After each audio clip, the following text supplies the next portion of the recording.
नमस्कार दोस्तों, जय माता दी। तो आज के इस वीडियो में हम बात करेंगे श्री कृष्ण की बांसुरी की धुन सुनते सुनते राधा ने अपने प्राण त्याग दिए थे। चलिए वीडियो शुरू करते हैं। राधा और श्री कृष्ण से जुड़ी कई प्रेम कहानियां आपने सुनी होगी। राधा और कृष्ण के प्रेम को जीवात्मा और परमात्मा का मिलन कहा जाता है, लेकिन इसके बावजूद दोनों को अलग होना पड़ा। कैसे कृष्ण से अलग हुई राधा और कैसा रहा उनका अंतिम समय। राधा श्री कृष्ण के प्रेम को परिभाषित करना संभव नहीं है। आज भी प्रेम की बात होने पर राधा कृष्ण के प्रेम की मिसाल दी जाती है। भले ही दोनों की प्रेम कहानी अधूरी रह गई थी, लेकिन इसके बावजूद राधा कृष्ण की प्रेम कहानी प्रचलित है। एक ना होने पर भी दोनों ने जीवन भर अपने प्रेम को मन में संजोए रखा।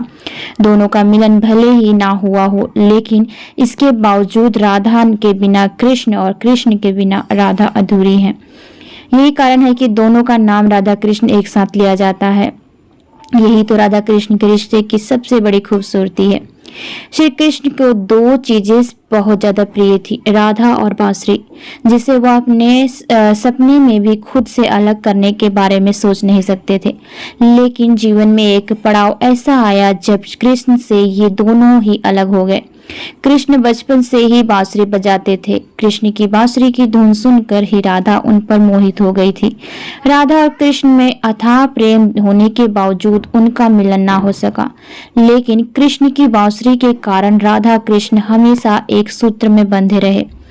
यही कारण है कि श्री कृष्ण की हर प्रतिमा में राधा और बांसुरी जरूर होते हैं, लेकिन राधा की मृत्यु के बाद कृष्ण ने कभी दोबारा अपनी बांसुरी नहीं बजाई।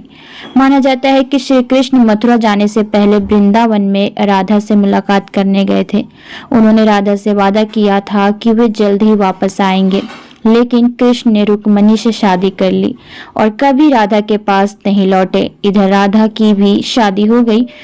अपने पति के साथ राधा ने दाम्पत्य जीवन से जुड़े सारे कर्तव्य पूरे किए, लेकिन उनके मन में कृष्ण सदा बसे रहे। कहा जाता है कि दाम्पत्य जीवन के कर्तव्यों से मुक्त होने के बाद राधा जीवन के आखिरी समय कृष्ण से मिलने द्वारिका पहुंची। तब उन्हें पता चला कि कृष्ण का विवाह रुक्मिणी और सत्यभामा के साथ हुआ है। राधा और कृष्ण सालों बाद एक दूसरे से मिले, लेकिन संकेतों की भाषा में ही दोनों ने एक दूसरे से बातें की। राधा सेविका के रूप में पूरे दिन कृष्ण के महल में ही रहती थी और महल से जुड़े कार्य देखती थी, लेकिन कुछ समय बाद राधा को लगा कि वह कृष्ण के साथ आत्मीय संबंध स्थापित नहीं कर पा रही है, इसलिए वह उन्हें बिना बताए महल छोड़कर चली गई। प्रचलित कहानियों के अनुसार कृष्ण भले ही राधा से दूर थे, लेकिन जब जीवन के अंतिम समय में राधा को कृष्ण की जरूरत पड़ी तो वह उनके समक्ष आ गए। तब कृष्ण ने राधा से कुछ मांगने का अनुरोध किया। राधा ने कहा कि वह अंतिम समय में उन्हें बांसुरी बजाते देखना चाहती हैं। तब कृष्ण ने मधुर धुन में बांसुरी बजाई। कृष्ण तब तक बांसुरी बजाते रहे जब तक राधा आध्यात्मिक रूप से कृष्ण में विलीन नहीं हुई।